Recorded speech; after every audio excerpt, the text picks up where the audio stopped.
Bom dia, pessoal. Vamos de BTC na manhã dessa sexta-feira, 13 de outubro, agora na Espanha, 10 horas e 10 minutos. No Brasil, 5 e 10 da manhã.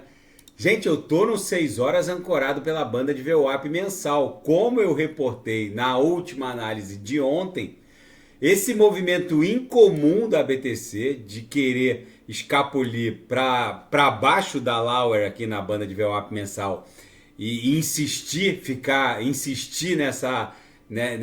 nesse desenho de candles sucessivos para baixo da Lauer é muito incomum. A gente desenhou 1, 2, 3, 4 candles para baixo da Lauer e agora a gente desenha o segundo candle comprador que está retornando forte em direção a VWAP mensal. Vocês podem pegar qualquer período para trás, toda vez que a BTC escapole para baixo da Lauer, ela volta como num efeito elástico para a VWAP mensal.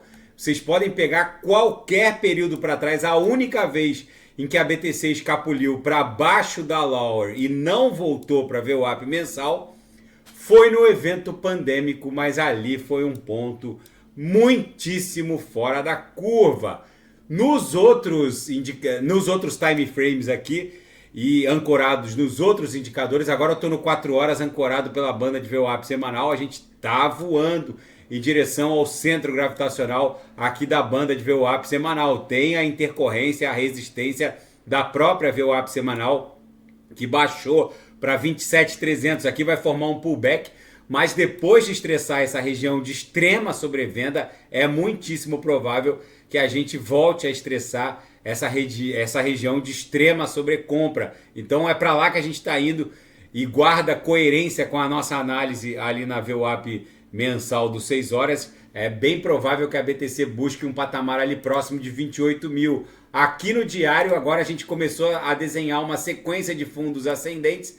Então é bem provável que a gente busque a MM200 aqui, que é essa linha laranjada, que na projeção vai acabar encontrando aqui, vai acabar promovendo uma confluência com a LTB, que está fazendo as vezes da aresta superior da grande cunha, lá em 28.115, que também guarda coerência com a análise dos 6 horas ancorado pela banda de VWAP mensal. Na projeção, a nebulosidade esverdeada segue com uma bela espessura aqui no diário, denotando que os compradores ainda estão no controle da BTC. Apesar da violência dessa queda, no intraday, a BTC está um reloginho, basicamente está a madrugada inteira batendo na upper e voltando para a VWAP, acumulou aqui na altura da VWAP e agora está estressando, tentando esgarçar as uppers. É bem provável que essa panela de pressão exploda em direção a 28 mil dólares. Na seara fática, o que vai acontecer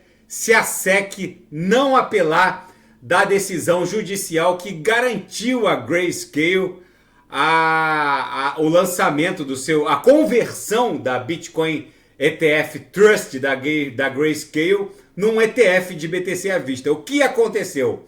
A Grayscale, ela criou uma Trust, uma empresa de propósito específico que tem como único objetivo, que tem como único objeto social comprar Bitcoin para contornar a proibição da SEC de criar um ETF de BTC no mercado à vista. O tribunal entendeu que isso era abusivo por parte da SEC, da CVM norte-americana, obrigar uma empresa, no caso a Grayscale, uma gestora, a criar uma empresa de propósito específico para comprar BTC, só para comprar BTC, porque a SEC não autoriza a criação de um ETF de BTC no mercado à vista, foi abusivo. Ou seja, o tribunal autorizou que essa trust de propósito específico se convertesse num ETF de BTC no mercado à vista, e se a SEC não apelar, ela vai simplesmente permitir a criação de um precedente, vai ser o primeiro precedente com trânsito em julgado, determinando e autorizando a criação de um ETF de BTC no mercado à vista. É provável que a SEC apele, mas por outro lado, analistas e juristas estão dando conta de que não há como derrubar essa sentença. Tamanha a profundidade dos argumentos e o espectro e a maneira e o espectro de toda a fundamentação que acabou derrubando todos os argumentos da SEC. Se a SEC apelar, ela vai provavelmente criar uma jurisprudência nos tribunais norte-americanos em seu desfavor. Ou seja, alguns analistas estão dando conta de que a extensão e todo o espectro de fundamentação da sentença vai fazer com que, eventualmente, a SEC pondere não apelar. Se ela não apelar, ela está simplesmente criando o primeiro precedente autorizando um ETF, um precedente judicial autorizando a criação de um ETF de BTC no mercado à vista. Por isso, o mercado pode ser favoravelmente impactado por esse imbróglio. O prazo termina hoje, dia 13 de outubro. Se a SEC não apelar, é a primeira decisão transitada em julgado determinando e autorizando a criação de um ETF de BTC no mercado à vista. E a Mastercard anuncia que criou uma tecnologia para tokenizar CBDCs em múltiplas blockchains. A Mastercard desenvolveu uma solução que permite a tokenização de CBDCs em múltiplas blockchains. Eu tenho falado isso aqui diuturnamente. As CBDCs serão uma ponte para turbinar a liquidez das DeFis. As pessoas não vão gastar real digital, que é a CBDC do Brasil, ou dólar digital, que vai ser a CBDC do Fed, ou euro digital, que vai ser a CBDC do Banco Central Europeu. As pessoas vão gastar stablecoins, CBDCs tokenizadas, e justamente para preservar a própria privacidade e também ficar longe do escrutínio de governos e bancos centrais. Não subestimem esse movimento. DeFis terão as suas liquidez turbinadas. Não subestimem uma Banus.finance. Não subestimem uma Lido Finance ou uma Shiba Swap. Enfim, não subestimem as DeFis. Elas vão sofrer um terremoto de 16 trilhões de dólares nos próximos meses. Sofrer positivamente.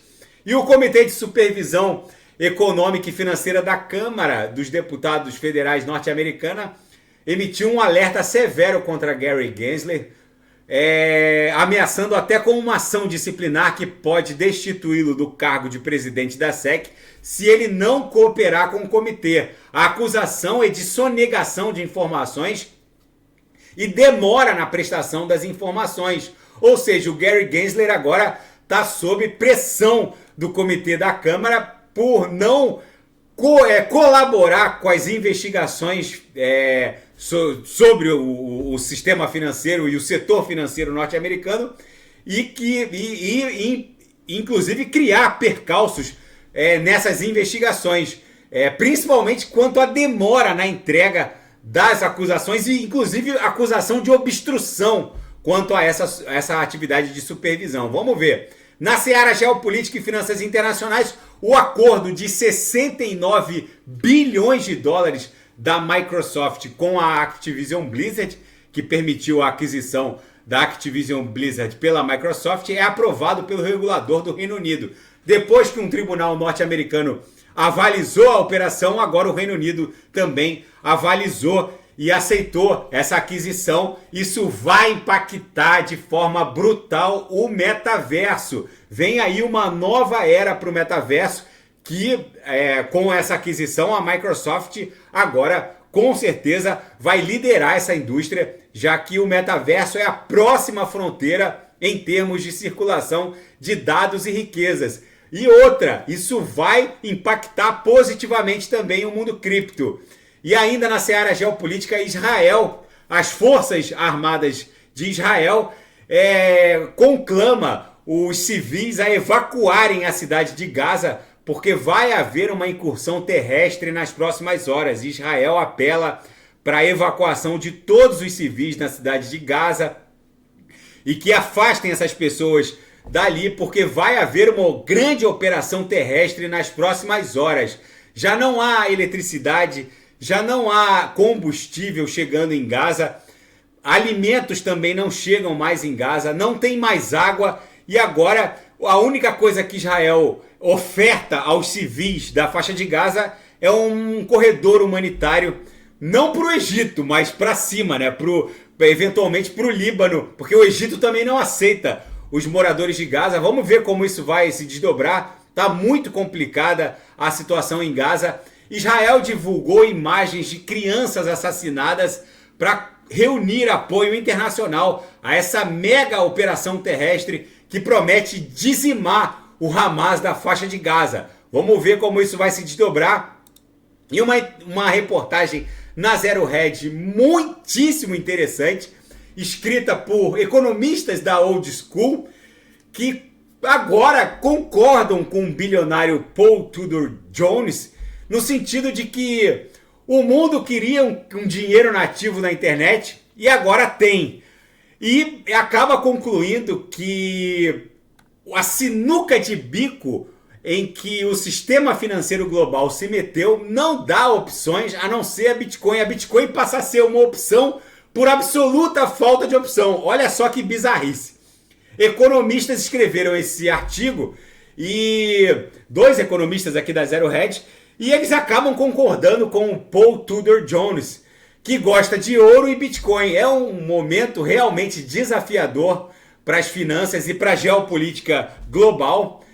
E investir em ações ou títulos do Tesouro virou efetivamente uma tarefa árdua. Saber onde aportar os recursos de um investidor, mas o fato é que a posição fiscal muito fraca dos Estados Unidos desde a Segunda Guerra Mundial, com uma relação dívida-PIB avançando rapidamente em direção a 150%, e vai rapidamente pular para 200%, não deixa opção a não ser ponderar o Bitcoin, a Bitcoin como uma solução por absoluta falta de outras opções. Os Estados Unidos adicionaram $500 bilhão à sua dívida em menos de 20 dias. A administração Joe Biden conseguiu o inacreditável, que foi colocar 500 bilhões na dívida pública norte-americana, que agora ultrapassa 33,5 bilhões de dólares. É o maior valor de dívida soberana entre todas as economias.